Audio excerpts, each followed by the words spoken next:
Les marchandises frauduleuses composées de billons de teck villageois, de bois de veine et de madriers issus du sillage à façon saisis à Oumé, Didievi, Yakaseme et Mankono.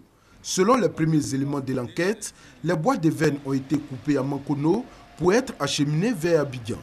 Le convoyeur en fuite, c'est l'un des chauffeurs qui explique les conditions de chargement de ces marchandises. Quand on est arrivé au moins à 4 km comme ça de Zata, le convoyeur m'a dit de garer. Mon camion chauffeur.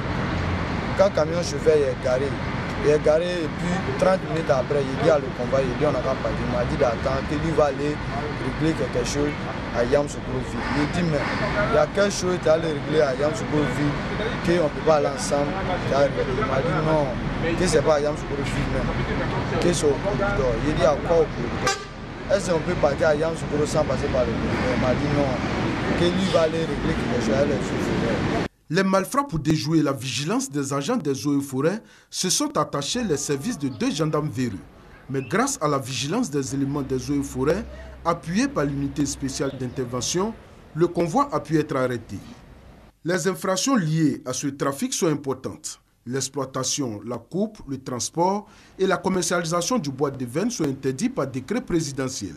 Il faut dire que les délinquants ont fui et ils ont abandonné les camions dans la main des chauffeurs et des convoyeurs. Nous avons ici les chauffeurs et les convoyeurs avec nous et je pense que les enquêtes vont continuer. Notons que le ministre des Eaux et Forêts, Louis-André Dakouri Tablé, dans sa politique d'assainissement du milieu de l'exploitation forestière en Côte d'Ivoire, a créé une unité spéciale d'intervention afin de lutter contre la fraude, la corruption qui plombe la bonne gouvernance dans le secteur des eaux et forêts.